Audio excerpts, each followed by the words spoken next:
Channel को like करें, subscribe करें। डिक्टेशन की गति रहेगी 100 शब्द प्रति मिनट। डिक्टेशन स्टार्ट होगी 5 सेकंड बाद। अध्यक्ष महोदय, स्वतंत्रता की लड़ाई के बाद हमारे देश में प्रजातंत्र की स्थापना की गई थी। जैसा कि सभी सदस्य जानते हैं कि उस समय हमारे देश के नेताओं ने यह सोचा कि हमारे देश में जनता का शासन होगा और उसी के साथ साथ देश में समाजवाद की स्थापना भी की जाएगी।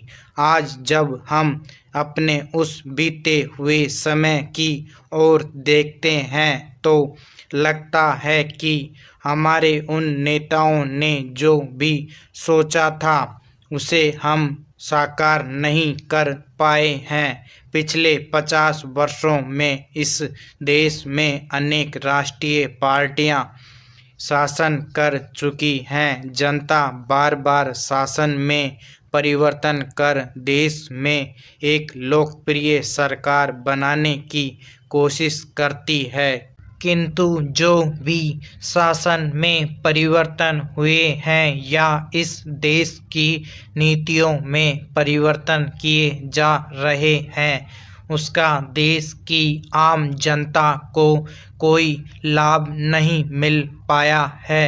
इसके पीछे दोष किसका है? इस संबंध में मैं इस अवसर पर स्पष्ट रूप से तो नहीं कहना चाहता, किंतु इतना तो सभी समझ सकते हैं कि जब जनता की आवश्यकताओं की पूर्ति नहीं हो पाती है, उसे कठिनाइयों का सामना करना पड़ता है।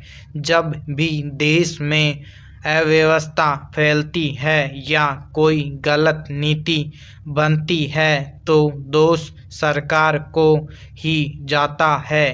आज देश में जिस तरह की व्यवस्था है उसे वर्तमान समय में अच्छा नहीं माना जा सकता है और इसी अव्यवस्था के कारण जनता के मन में शासन के प्रति अविश्वास की भावना पनप रही है। महोदय, मैं सदस्यों से निवेदन करना चाहता हूं कि ये इस सदन में देश की बिगड़ती हुई स्थिति पर गंभीरतापूर्वक विचार करें और कुछ ऐसे ठोस सुझाव सदस्यों की ओर से आए ताकि उन पर अमल करके ठोस नतीजे प्राप्त किए जा सके। हमें आम जनता की भलाई के लिए और उसकी कठिनाई को दूर करने के लिए प्रयत्नशील रहना चाहिए। यदि जनता सुखी नहीं है, उसे समय पर आवश्यक चीज़ें प्राप्त नहीं हो पा रही हैं और उसका सामान्य जीवन भी अस्त व्यस्त है, तो हम लोगों के लिए यह एक विशेष चिंता का विषय होना चाहिए। मैं समझता हूँ कि देश में बढ़ रहे भ्रष्टाचार को सबसे पहले समाप्त किया जाना चाहिए। जब तक देश से भ्रष्टाचार को समाप्त नहीं किया जाता तब तक न तो देश में समाजवाद की स्थापना की जा सकती है और न ही शासन व्यवस्था में सुधार हो सकता है। भ्रष्टाचार ने देश की शासन व्यवस्था को अस्त व्यस्त कर दिया है। इतिहास इस बात का साक्षी है कि जब जब भी देश में भ्रष्टाचार बढ़ा है, देश के विकास में बाधा पहुंची है।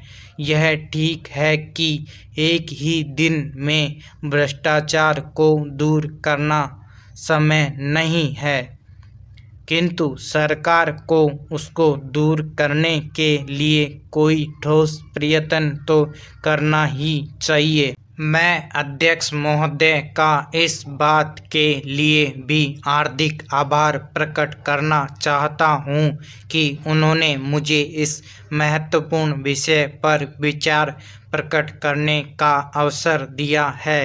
राष्ट्रपति महोदय के अभिभाषण पर जो धन्यवाद प्रस्ताव इस सदन के समक्ष प्रस्तुत किया गया है, मैं उसका समर्थन करता हूं और चर्चा में भाग लेते हुए अपने कुछ विचार प्रकट करना चाहता हूं। बड़े दुख की बात है कि इस महत्वपूर्ण अवसर पर जब राष्ट्रपति जी के अभिभाषण पर धन्यवाद का प्रस्ताव सदन के समक्ष रखा गया तो कुछ विपक्षी दलों के सदस्य सदन से उठकर चले गए।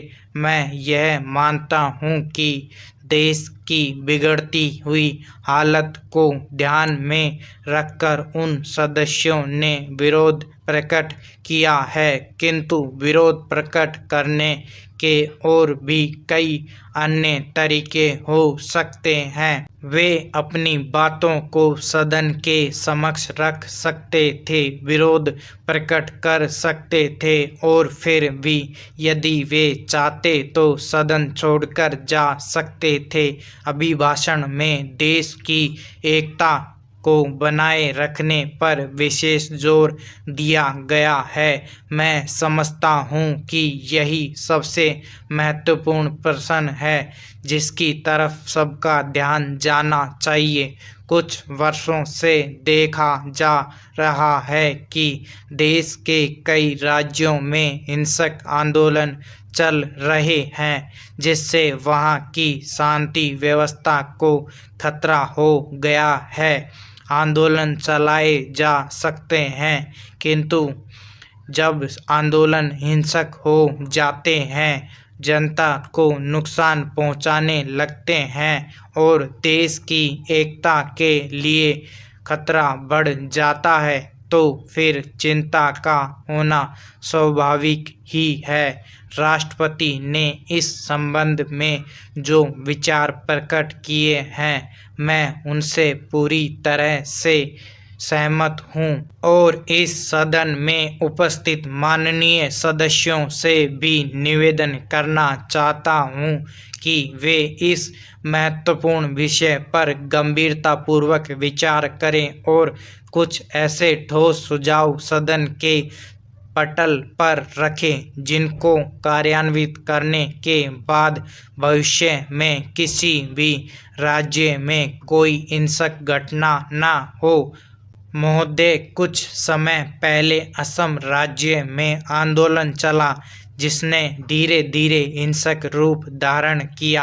राज्य को उस आंदोलन से काफ़ी नुकसान उठाना पड़ा। आज पंजाब में स्थिति बिगड़ती जा रही है। आंदोलन के विषय कुछ भी हो, हमें यह नहीं भूलना चाहिए कि हिंसा से सदा ही देश कमज़ोर हुआ है, जनता की परेशानियां बढ़ी हैं और शासन के लिए समस्याएं पैदा हुई हैं। इससे न केवल शांति व्यवस्था में गड़बड़ी पैदा होती है, बल्कि राज्य और देश की अर्थव्यवस्था को भी धक्का लगता है। पड़ोसी देशों के साथ भारत के संबंधों की चर्चा इस सदन में कल की गई थी। भारत के विदेशों के साथ, विशेषकर अपने पड़ोसी देशों के साथ अच्छे संबंध रहे हैं।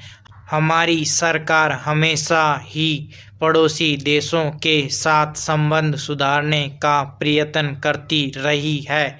हम सब सदस्यों का कर्तव्य है कि इन महत्वपूर्ण समस्याओं को सुलझाने में हमें सरकार के साथ सहयोग करना चाहिए। कुछ अवसरों पर हमें सरकार की ऐसी नीतियों का समर्थन करना चाहिए जिनसे समूचे राष्ट्र का हित हो रहा हो, क्योंकि राष्ट्र के हित में ही सबका हित है। जब मैं इस समय के हालात को देखता हूँ तो मेरे सामने देश की संकटकालीन स्थिति आ जाती है। आज के तकनीकी युग में परमाणु खतरों से इनकार नहीं किया जा सकता। कुछ देश हमारी आपसी एकता को मिटाकर हमको लड़ाकर इस देश में आतंक फैलाना चाहते हैं। फुल स्टॉप, समाप्त।